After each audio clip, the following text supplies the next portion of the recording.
Hi guys! Welcome back po sa ating munting channel, Kalingap David. Sa video pong ito, samahan niyo po ako sa aking biyahe papunta sa Cebu. Atin pong balikan ang isa sa napakagandang lugar dito sa Pilipinas, ang Cebu City. Ayan, samahan niyo po ako bumalik dito kasama ang aking pamilya at mag-enjoy sa napakagandang lugar na ito. Hindi pa kayo nakaka-like? Like na po ang video ito at subscribe po sa ating channel, Kalingap David. Tara, let's go!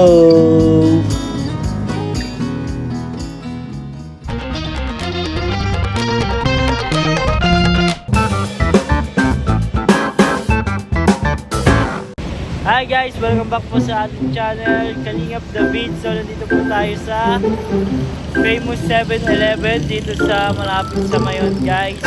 At ayan, for today's video po ay babiyahe po tayo papuntang Cebu. At nandito na po tayo sa Legazpi, dito tayo sasakay. Ayan, famous 7-Eleven, no? Para tayong nasa tawag niyan, nasa Japan. So samahan nyo ako guys. Hindi pa po kayo nakaka-subscribe, please subscribe, Kalingap David, and hit the notification bell para lagi tayong updated sa ating mga latest uploads. Let's go! Ganda oh. Ganda ng Mayon. So guys, ang famous 7-Eleven dito guys. Kasi ka-look-alike siya nung sa Japan sa Mount Fuji. Ito naman Mayon. Medyo hindi lang natin makita ngayon yung Mayon. Pasensya lang. Kasi ayun guys, dito kami pa rin sa Legazpi. Iiwan lang namin yung ano. Andun na mga airplane guys. So tanong kami kung pwedeng iwan yung ating sasakyan. Ayan po, punta na kami sa airport. Punta may shuttle dito sa ano, sa pinarkingan naming hotel. Free shuttle siya papunta airport.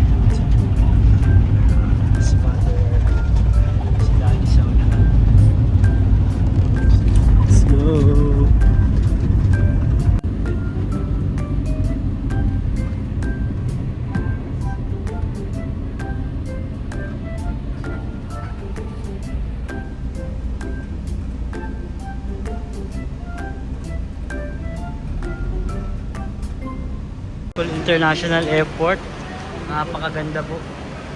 Bicol International Airport, bagong bago. Ganda. Time check guys, tayo ay alas 5 na, pang 5:30.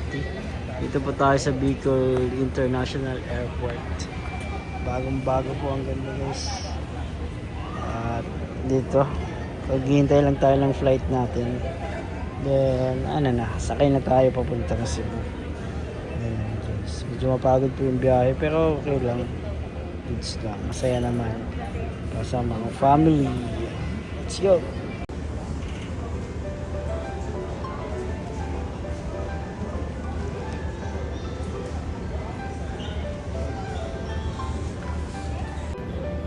Ayan guys, ayan o.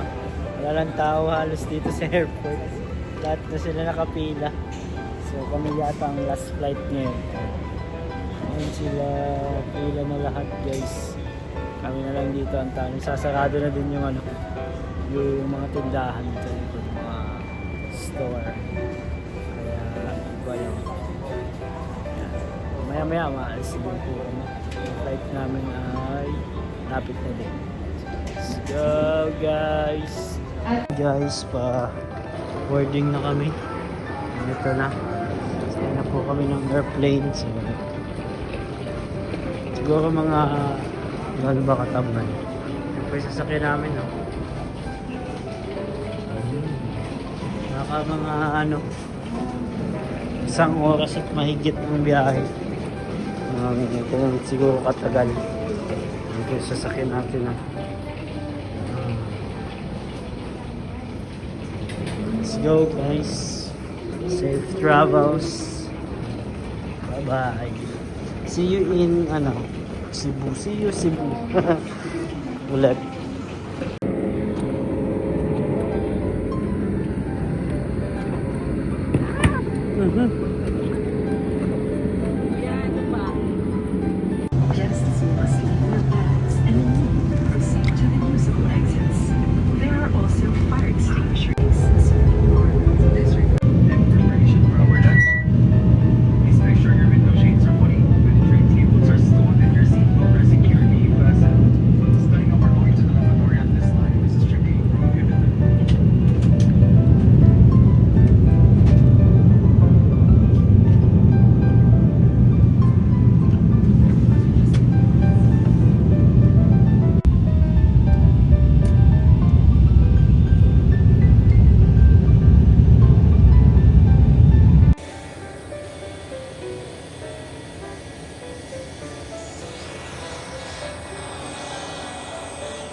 guys, officially we're in Cebu na.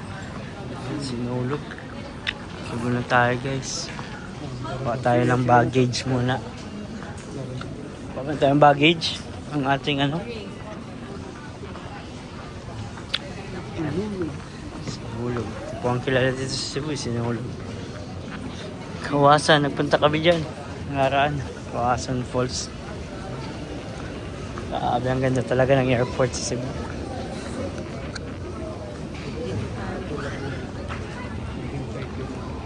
Ayan, dito na tayo sa Cebu guys. Welcome to Cebu, Cebu. So, ayan. After ng ilang oras ng flight, nakakating na po kami. Gutom na kami. Nakakagutom po. Time muna tayo dito. Si Mother, naghahanap na lang kailan. Ayan, lechon na tayo agad.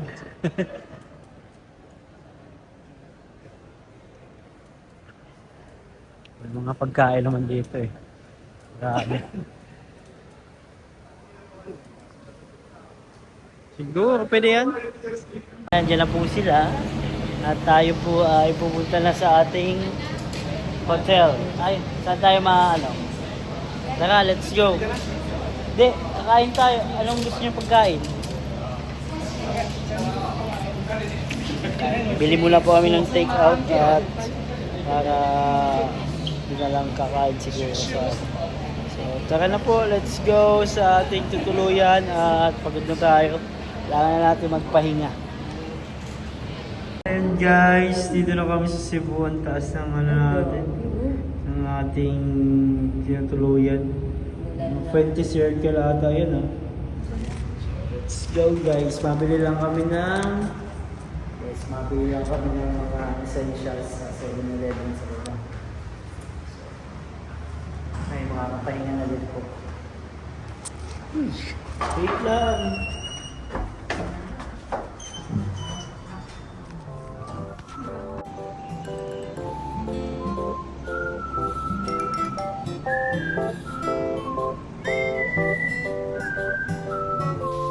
Guys, day 1 sa Cebu at punta po kaming church pero ngayon kakain muna kami. So, let's go! Bye-bye!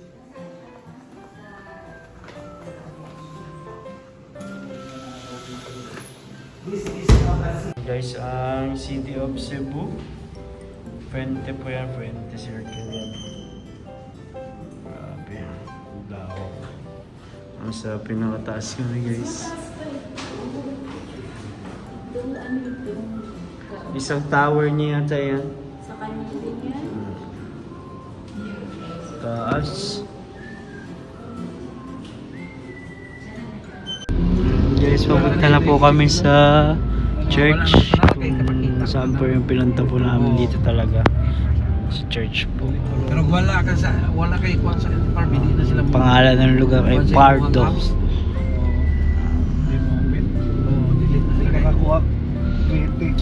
Nagdi-drive tayo. Nagdi-drive pala si Kuya.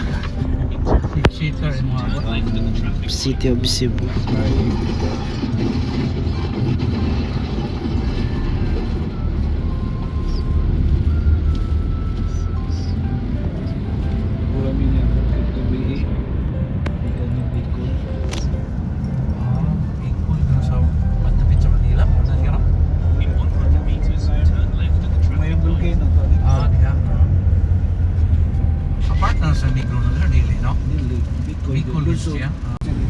Minsan, Punta na kami sa church. karga ko ng tubig na 12 galon, tapos may bigas. Vlog mo na kuya. Punta tayo sa Mission Phil. Baka makahanap tayo dito. Mission tayo. Ay baka may mga Beneficiary. beneficiary ka dito. Pwede. Punta kayo dito nila ma'am. Punta nyo to, marami kayo dito na po. Ang mga bahay na ano. Bakit po pala yan? Yan. Oo. Kala ko yun, dire-diretso na lang. Si ate. Akyat. Meron pang kunting. Mula doon hanggang dito, primera ka lang. Oo.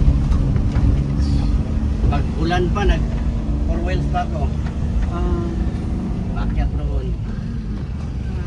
Anong masasabi niyo? Ay, buwis buhay dito si Mami Jo. Parang haba yung kalsada.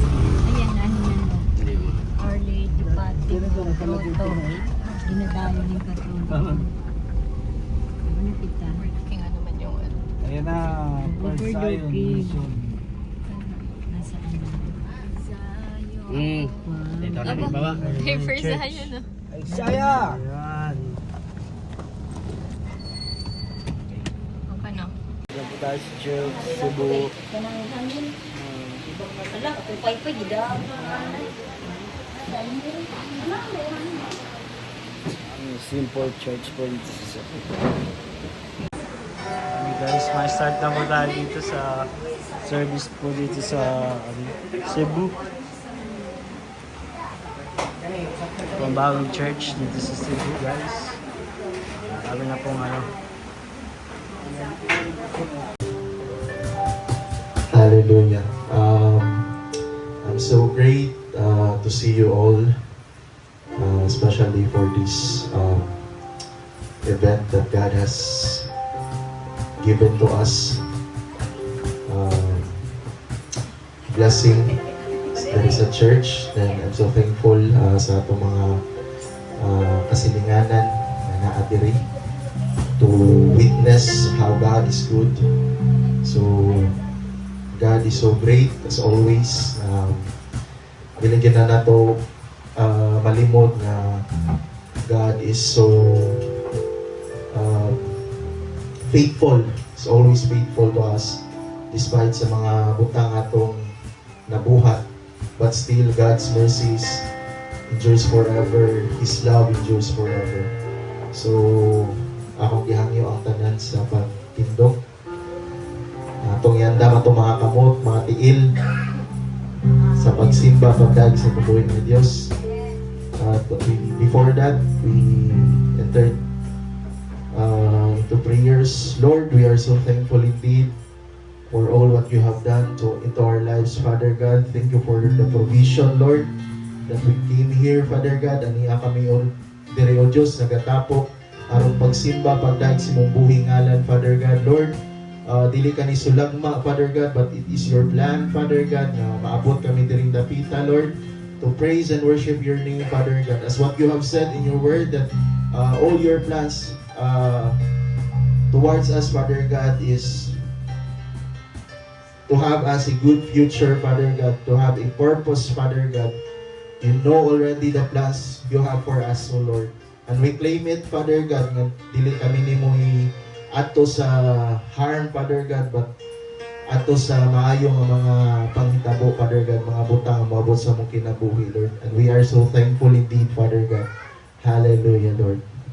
Lord, we pray, Father God, nga bisan unsa kagamay sa mga buling o Dios nga mong anay adere sa mong kasing-kasing, Father God, Lord, putlia kani o Dios aron takos kami nga mosimba mo day sa imong buhing ngalan lamang, Father God.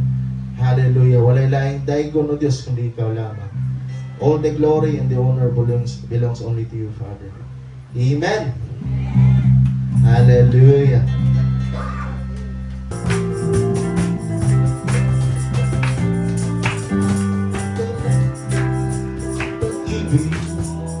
O Diyos sa buhay ko, ang kasalanan ko, langit ang aking nadarama.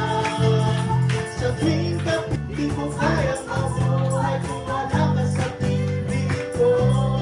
Kay saya-saya, kay saya-saya. Inungdan nga na ang kami diri, O Diyos. Sa kami ka masasala, O Lord.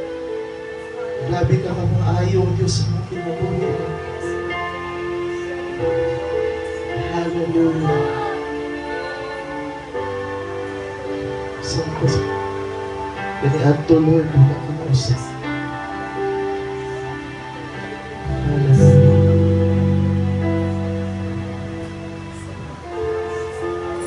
Yes. Tubok namin kasing-kasing, Diyos.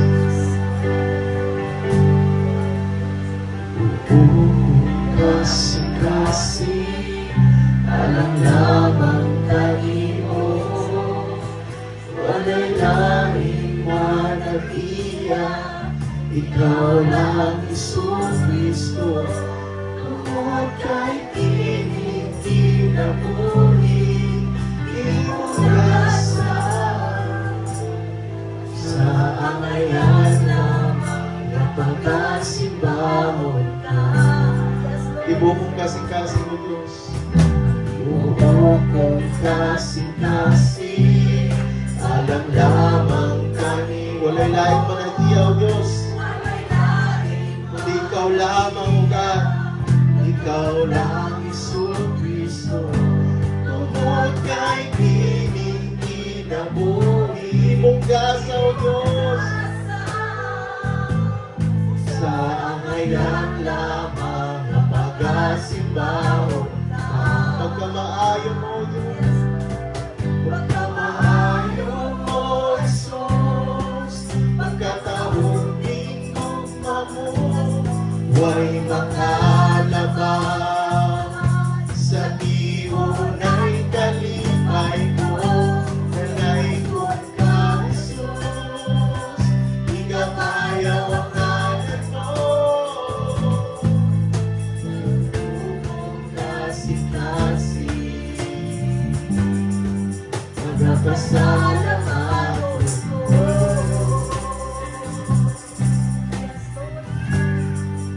Sana doon ang Diyos, sana doon ang panahon na akong bibigyan, aparang di mong guma, nagpabiling ka na ako, di pulungan ng asya, mahatagumpang ako. Pagkamaayo mo Jesus,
pasalamatan ko. Yes, Lord. Hallelujah. Salamat, O Diyos. Salamat, O God, for this great provision, O God, na inihatag dito namin, O Diyos. Hallelujah. Kanunay ka, O Diyos, na mapilian, O God, sa iyong mga saat, O God. Sa iyong bukma, walay paglubar, O God. Salamat, O Diyos. Hallelujah. Ikaw pa mag-ikap, O Diyos, sa mga kasing-kasing, at panilaaba pag-usap ang mga kasing-kasing, O Diyos. Balik ang first love, O God, which is alam lamang ni kanimo, O Diyos. Hallelujah. Lord, all the glory, the honor, all the adoration, the thanksgiving, Father God. Kanimo lamang, O Diyos, kanimo lamang. Sa pangalan ni Jesus. Amen.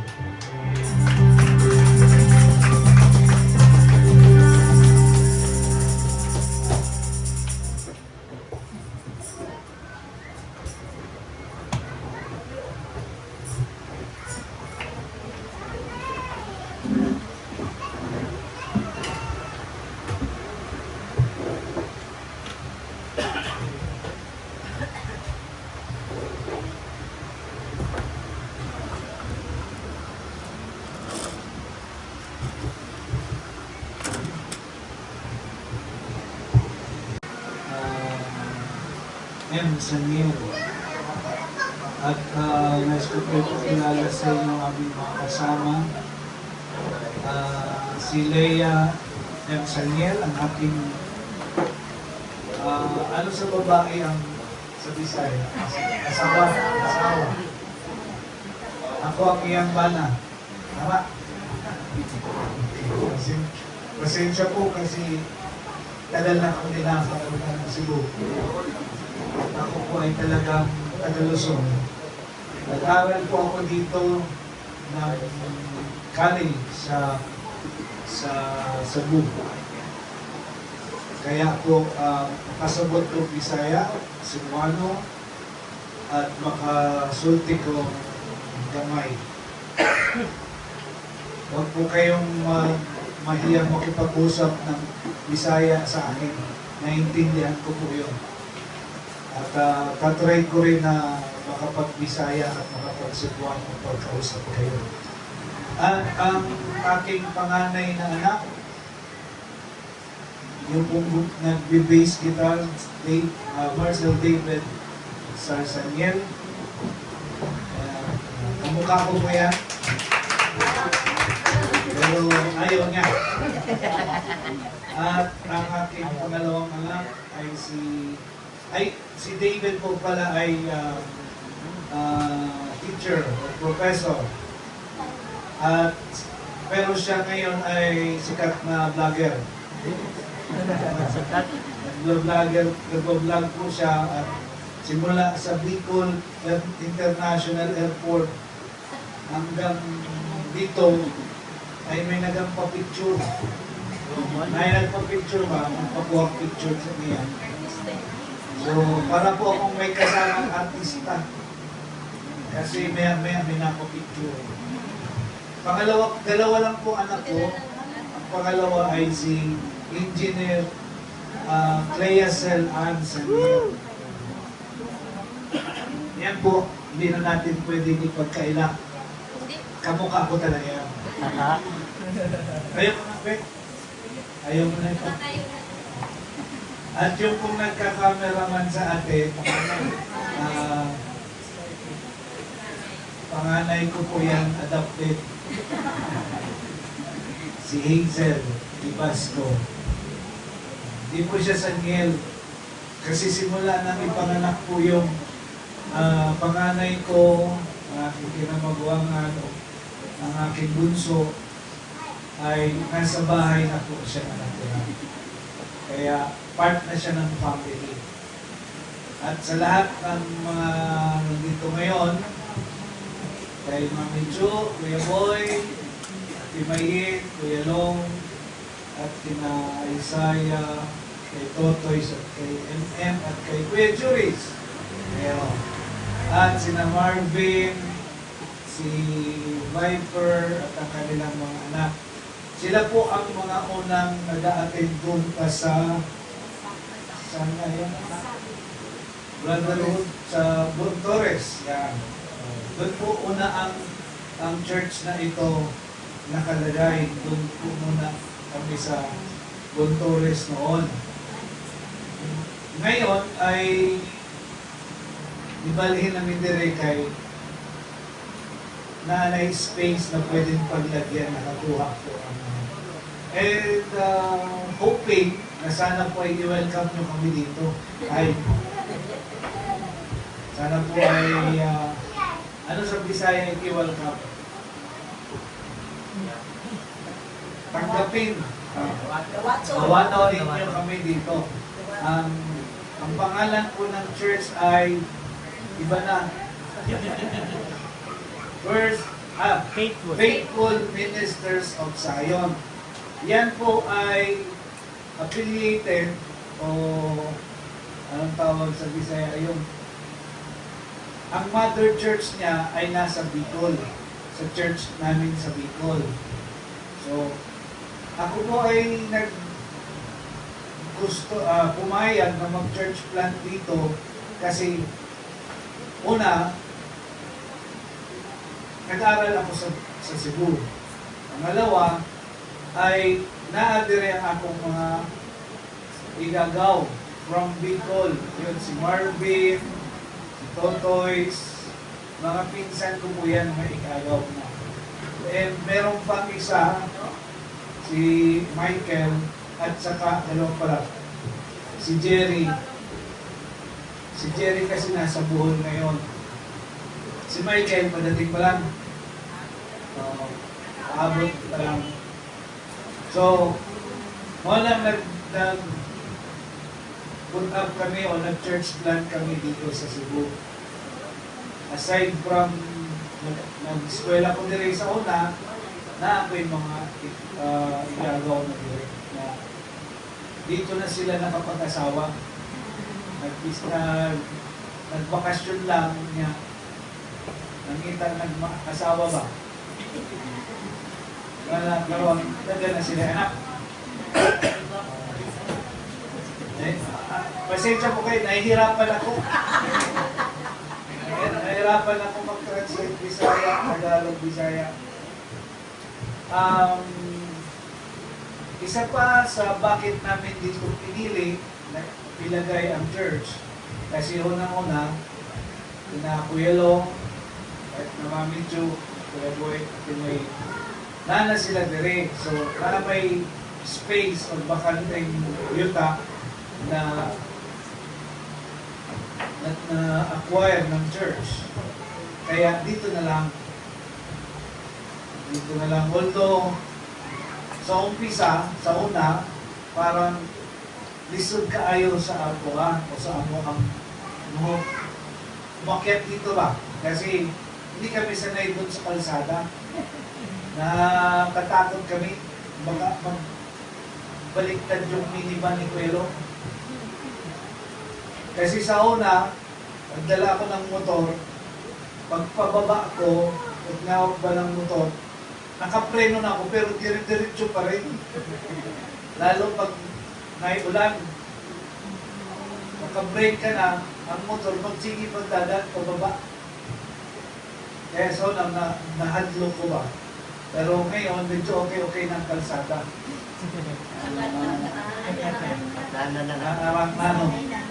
Hopefully, next election, masimento na, no?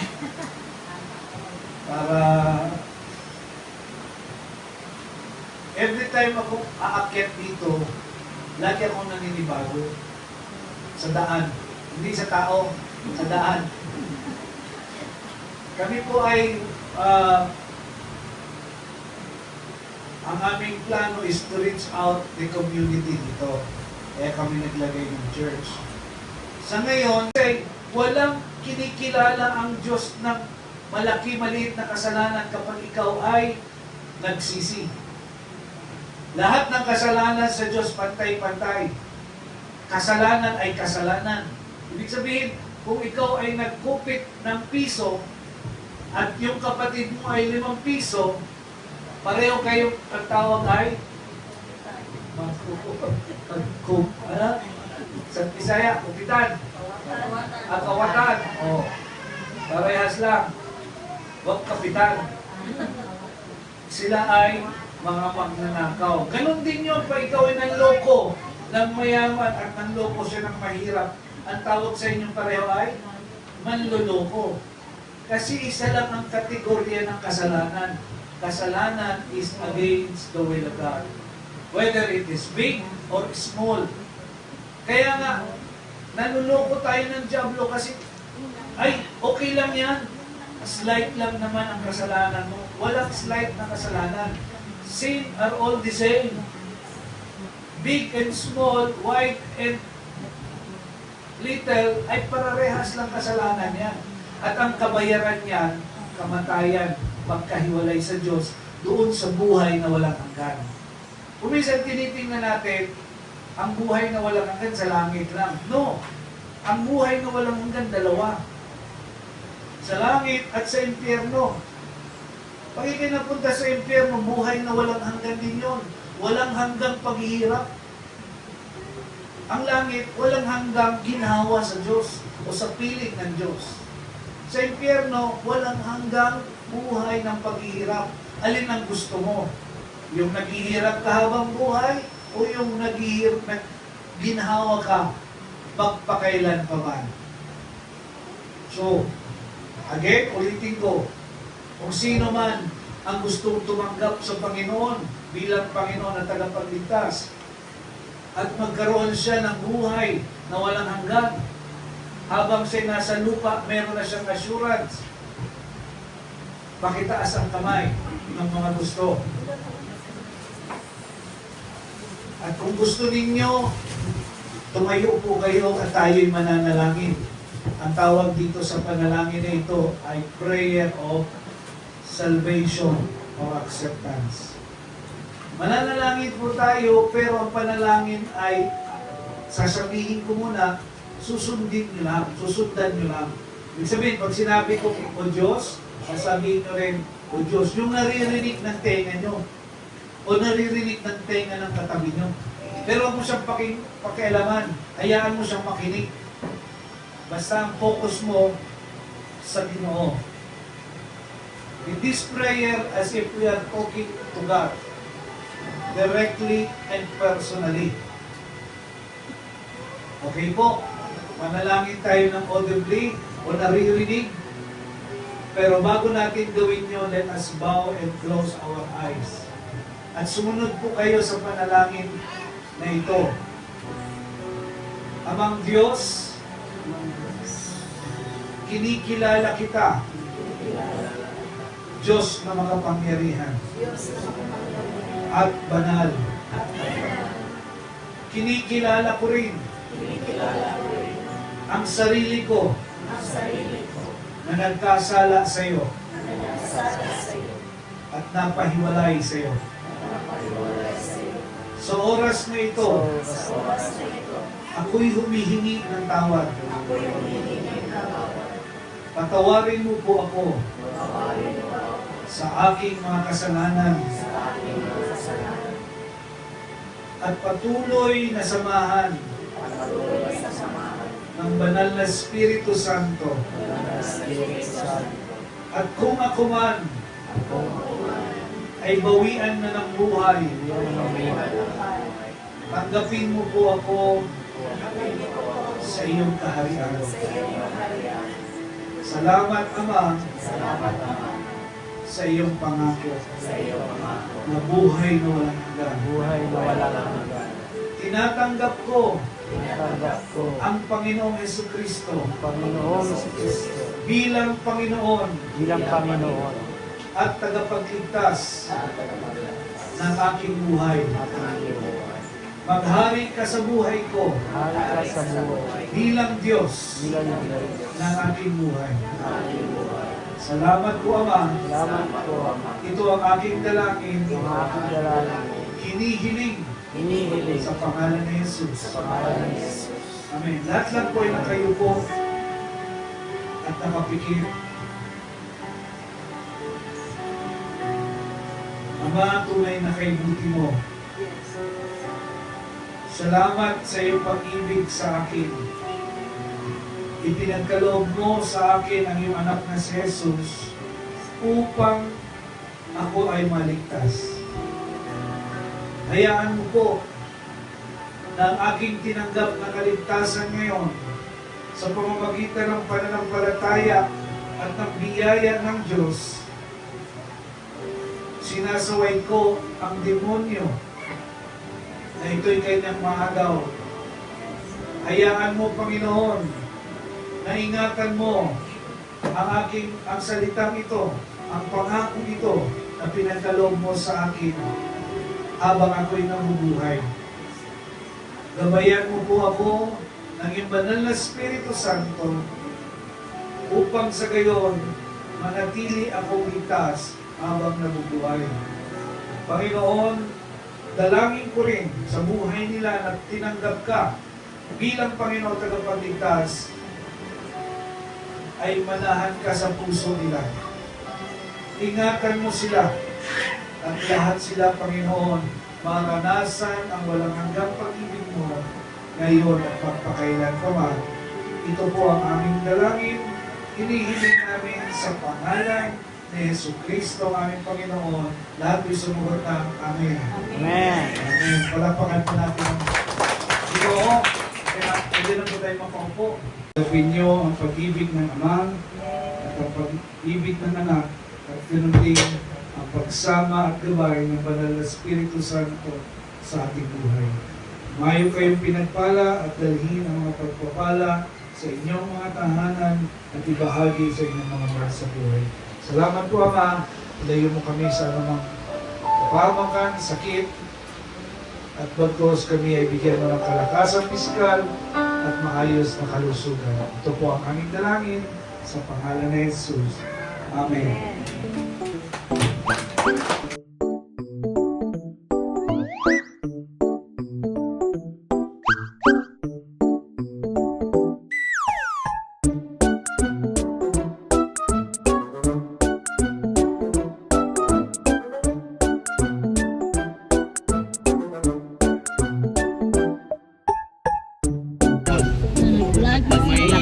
Hi guys, pauwi na po kami galing sa church. Kasya po kami sa minivan. Minivan na pang regular van ang sakit. Minivan na pang bundok. Bundok na po ito. Uy, galing. Uy, ang suwabi. Ang bigat ni Badling.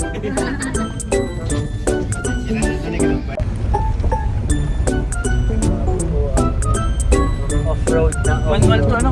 Oo, manual. Walang problema pag manual. Oo, tapos kuhaan. 4-5 po. Ito ang entrance niya. May laim pang entrance. Ito lang.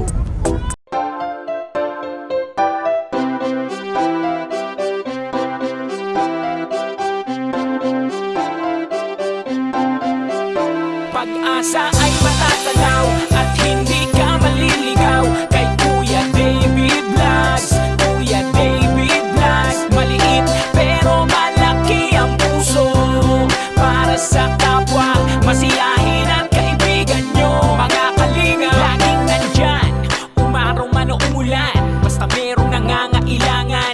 Mabuti na kaibigan, kasamang lumaban sa kahirapan.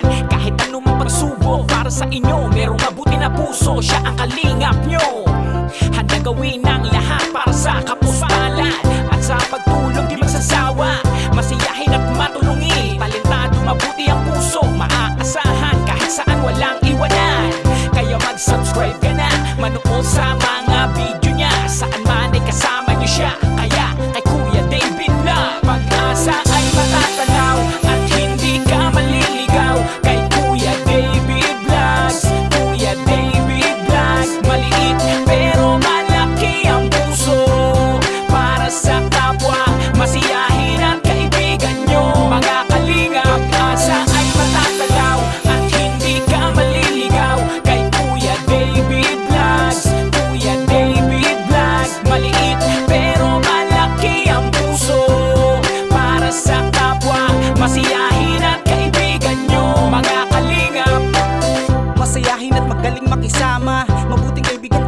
pagkakwela. Palagi nandiyan kapag kinakailangan. Mabuti ang puso, palagi siyang maaasahan. Talentado at mapagmahal sa tao. Mga pangako niya hindi to magbabago. Kahit anong mangyari, lagi lang siyang matatag. Cute, mabait, kaibigan din ni Kuya Rab.